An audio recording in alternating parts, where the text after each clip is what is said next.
지도지사님들을 모시고 있으니까 우리 민주당이 참 부자다 하는 느낌이 듭니다. 오늘 바쁘신 중에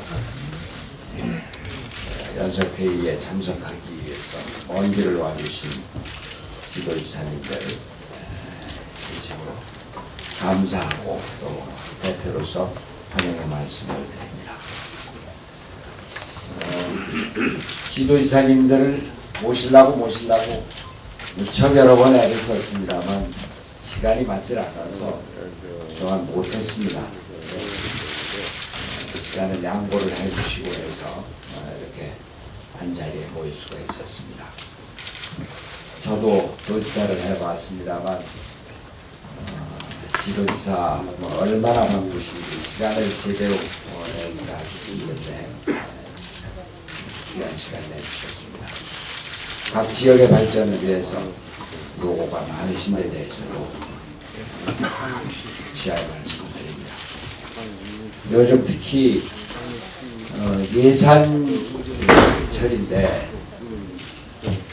FTA 정국으로 인해서 예산, 민생 문제가 실종이 되고 있어서 안타깝습니다. 지도지사님들께서도 많이 안타까우실 것입니다. 거기에다가 이 정부 들어서서 세입은 부자 감세로 줄고 또 지출은 4대강 사업으로 그래서 재정 압박으로 지방에 가는 교부금과 같은 지방자치단체들이 상당히 어려워서 지방자치단체를 운영하는 데도 많은 어려움이 있습니다. 거기다가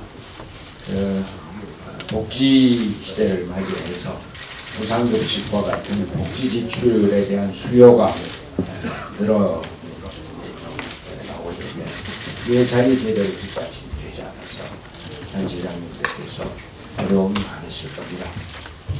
오늘부터 예산결산위원회 개수조정위원회가 열립니다.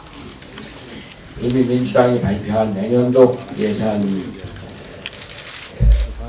방향에는 서민, 중소기업, 일자리, 복지 예산을 강화하는 방안이 마련되어 있는데 오늘 회의를 통해서 단체장님들께서 각 지방의 문제 또 건의를 해주시면 최대한 반영되도록 노력하고자 합니다.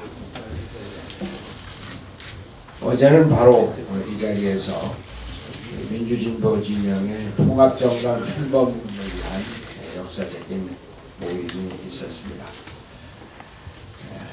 우리 민주 세력의 적통인 민주당과 또 혁신과 통합, 한국노총,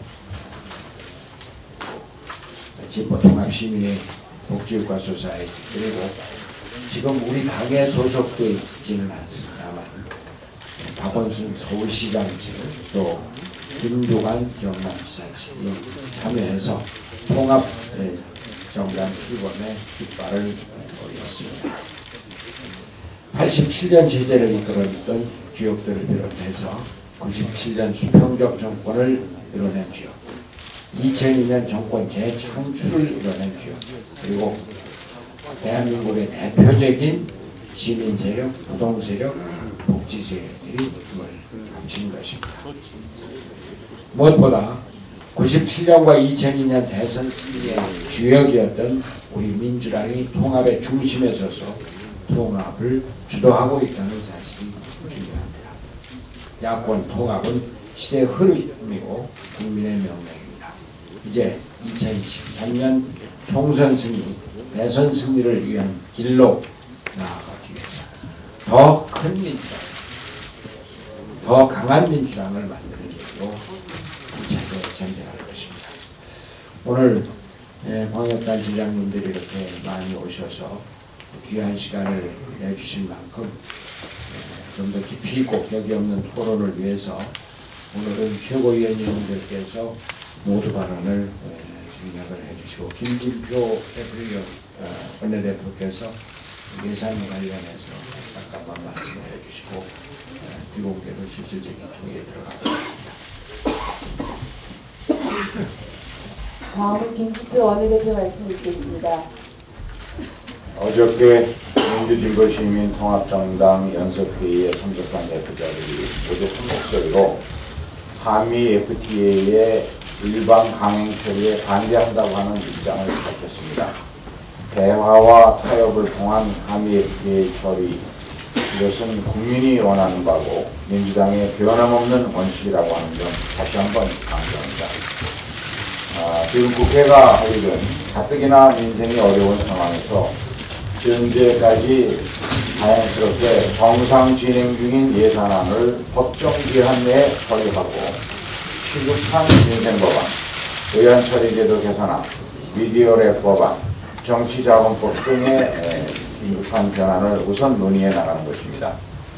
특히 정부하고 한나라당은 대통령께서 국회에 와서 책임지고 미국과의 ISD 재협상이 이루어지도록 하겠다, 이렇게 분명하게 약속을 한 이상 대통령의 의지가 확실히 실천될 수 있도록 ISD 폐기 유보를 위한 장관급 이상의 서면 합의서를 받아오기 위한 미국과의 대화 하루바삐 서둘러야 할 것입니다.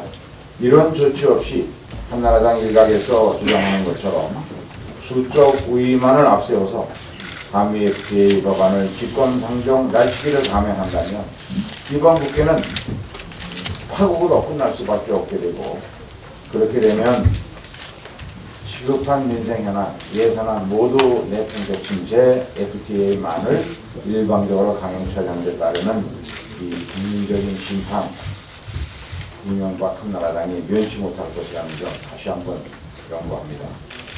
오늘 민주당 출신 시주차 여러분들께서 한자리를 한 뜻깊은 연석회의를 합니다만, 오늘부터 국회에서는 예산결산특별위원회가 대수조정소위원회를 열어서 15개 상임위에서 넘어온 내년도 예산안 심사에 착수합니다.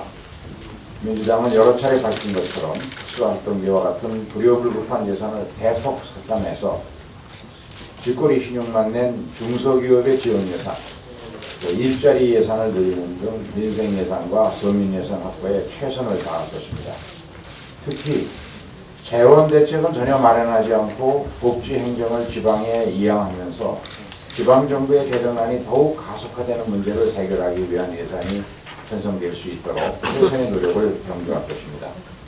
이를 위해서 무상급식 예산을 최소 1조 원, 반값등록금 예산 등 보편적 복지 예산을 늘리고 기초노령연금과 보육료의 중앙재정 분담률을 제고해 나갈 것입니다.